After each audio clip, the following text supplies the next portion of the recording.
मोदी सरकार के 9 साल पूरे होने तक भाजपा इन दिनों सम्मेलन के जरिए उपलब्धियों का बखान कर रही है। पार्टी के नेता विधानसभा क्षेत्रों में अलग अलग सम्मेलनों के जरिए जनता के बीच जन कल्याणकारी योजनाओं को गिनाकर भाजपा के पक्ष में माहौल बनाने में दिन रात एक किए हुए हैं। इसी क्रम में मंगलवार को रेउसा ब्लॉक परिसर में भारतीय जनता पार्टी का लाभार्थी सम्मेलन हुआ। सम्मेलन के मुख्य अतिथि स्नातक एमएलसी अवनीश पटेल ने मोदी सरकार के 9 साल में जो भी विकास कार्य हुए उन पर प्रकाश डाला। उन्होंने कहा कि प्रधानमंत्री नरेंद्र मोदी के नेतृत्व में विदेशों में भारत का सम्मान बढ़ा है, तो देश के भीतर गरीब, वंचित, किसान, महिला सहित सभी वर्गों को समेकित विकास हुआ है। उन्होंने कहा, देश को ऐसा प्रधानमंत्री इतिहास में पहली बार मिला है। मुख्य अतिथि ने कहा कि 2014 की तुलना में 2023 में देश के हर क्षेत्र में आमूल-चूल परिवर्तन हुआ है। सम्मेलन में सेवता विधायक ज्ञान तिवारी ने भी भारत सरकार की योजनाओं का बखान किया।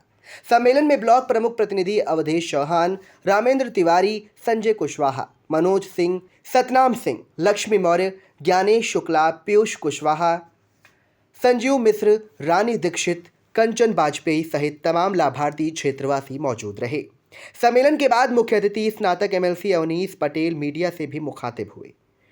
वार्ता में उन्होंने रक्षा मामले में देश को आगे ले जाने के साथ गठबंधन के संबंध में पूछे गए सवाल पर क्या कहा, आप भी सुने। मोदी जी को, उनके चेहरे को ये दबा पाएगा, कहीं से नुकसान कर पाएगा? देखिए, मोदी जी को आज दुनिया के अनेक देश बुलाते हैं। जब मोदी जी ऑस्ट्रेलिया आते हैं तो कहते हैं Modi ji is my boss. America का प्रेसिडेंट ये कहता है कि प्रधानमंत्री मोदी जी हमको ऑटोग्राफ दे दीजिए। तो मुझे नहीं लगता हिंदुस्तानी के मन में मोदी जी के अलावा और कोई रहता है। और वो मोदी जी इसलिए रहते हैं, इसलिए नहीं रहता कि मोदी जी का चेहरा ऐसा है। मोदी जी इसलिए रहते हैं कि गरीब को लगता है वो मेरे जैसे हैं। वो गरीब के लिए सोचते हैं, गरीब के लिए जीते हैं। देश को ऐसा प्रधानमंत्री इतिहास में पहली बार मिला है जो लगातार जब से प्रधानमंत्री बने, मुझे लगता है एको दिन की छुट्टी ली है उन्होंने। किसके लिए काम कर रहे हैं? उनका कोई परिवार है? वो उन्होंने पूरे देश को अपना परिवार माना है और पूरे देश की सेवा के लिए वो काम कर रहे हैं। आप भी उनके लिए उतना ही महत्व रखते हैं, मैं भी उतना ही महत्व रखता हूँ। गांव में रहने वाला एक गरीब व्यक्ति भी उतना ही महत्व रखता है। तो सबके लिए प्रधानमंत्री जी काम कर रहे हैं। आपका बहुत बहुत धन्यवाद, बहुत बहुत धन्यवाद। सरकार के द्वारा योजनाएं चलाई जा रही हैं, गरीब कल्याण की, जो सब कहीं दिख रही हैं, चाहे स्वास्थ्य की हो, चाहे आवास की हो। अब नया चुनाव जो होगा उसमें आपका क्या नया होगा? किस मुद्दे पे आप, किन मुद्दों को आप आगे लाएंगे? देखिए, हमारा एक मुद्दा है कि गरीब आदमी का जीवन अच्छा हो जाए। हमारी भारत की जो पुरानी संस्कृति थी वो पुरानी संस्कृति संरक्षित हो जाए और आधुनिकता की तरफ भारत चल दे। मतलब कोई आधुनिकता में ऐसा ना हो कि हम कहीं पीछे रह जाए।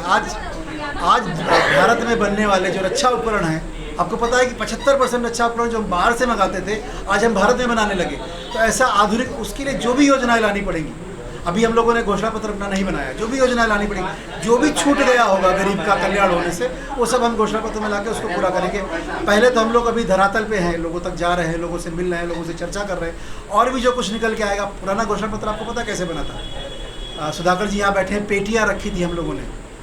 उन पेटियों में जनता ने कहा था कि ये काम होगा, उसमें बहुत ज़्यादा ये मिला था कि गौ हत्या नहीं होनी चाहिए। तो हमने लिखा अपने घोषणा पत्र में, गाय की हत्या नहीं होने देंगे। जो हमने कहा वो पूरा किया, और जो हम कहते हैं वो पूरा करते हैं। चाहे वो 370 की बात हो, चाहे वो राम मंदिर की बात, कोई ऐसा मुद्दा जो भारतीय जनता पार्टी ने कहा हो वो छूटा नहीं। आगे भी हम योजनाएं लेके आएंगे और गरीब के कल्याण की बात होगी। भारतीय जनता पार्टी केंद्रित है गरीब के कल्याण पर। सर, जो गठबंधन होने जा रहा है और सभी का एक आरोप बोला जाता है कि बीजेपी सांप्रदायिक पार्टी है, सांप्रदायिकता लाती है। इन विपक्षी पार्टियों के लिए आप क्या कहेंगे? गठबंधन, देखिए, मैं आपसे ही पूछ लेता हूँ एक बार, सांप्रदायिकता किसको कहते हो आप? कि आपके मंदिर को कोई तोड़ जाए और आप उस पर कोई एक्शन न लें, इसको सांप्रदायिकता कहेंगे क्या?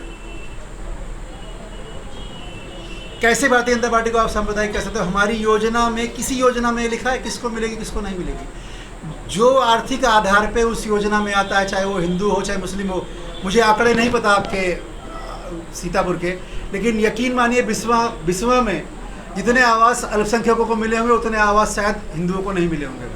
तो कहाँ सांप्रदायिकता है? ये तो विपक्ष का बनाया हुआ मुद्दा है। उनसे छूट गई सारी चीज़ें, विकास उनके बस का नहीं, विकास वो कर नहीं पाते, तो लोगों को बरगलाते हैं खाली कि भैया ये तुम्हारे लिए दुश्मन है। भारतीय जनता पार्टी के सरकार में किसी के साथ भेदभाव हुआ हो तो बताइए? ना हम जाति के आधार पर राजनीति करते हैं, ना हम धर्म के आधार पर राजनीति करते हैं, हम व्यक्ति के विकास के आधार पर राजनीति करते हैं। हमारे गडकरी जी पता है क्या कहते हैं? हमारे गडकरी जी कहते हैं सड़कें हिंदुस्तान की इतनी अच्छी हो जाएंगी कि अमेरिका भी हमसे पीछे छूट जाए। तो जब हम इस बात पे बात करने आ रहे तो कहाँ से ये मुद्दे आ गए? तो ये मुद्दे विपक्ष के बनाए हुए हैं और विपक्ष अपने इन्हीं मुद्दों में घिर के ख़त्म हो जाएगा। तो कल आपने एक वीडियो देखा होगा, शायद आपने भी देखा होगा, जो लोग हिंदू बनने आते हैं जब चुनाव आता है तो उनको ये भी नहीं पता कि भगवान की आरती कैसे होती है, कब हम टीका लगाते हैं, कब हम टीका नहीं लगाते, किसके हमको पैर छूने, किसके हमको पैर नहीं छूने। जब आपके मन में वो नहीं है तो दिखाने के लिए ऐसी भावनाएं खिलाते हैं। हमारे मन में है वो बात, तो हमारे मन में है, जो हम करते हैं वो श्रद्धा के साथ करते हैं, इसीलिए वो दिखाई देता है। और आपको अगर करना ही होता तो 70 साल में करे ना होते आपने 70 साल में नहीं किया, तभी तो हमारे पास मौका है आम आदमी के लिए काम करने। पिछली बार सरकार जब बनी थी तब मीडिया कह रहा था कि सपा बसपा गठबंधन हो गया, सब एक साथ चले जाएंगे। तब कहाँ गया गठबंधन?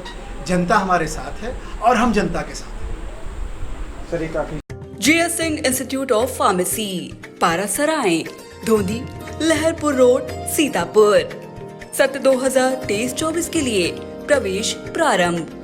D Farm, B Farm, PG diploma in journalism and mass communication, PG diploma in computer application.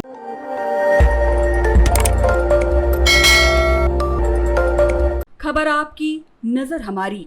देखते रहिए आई इंडिया।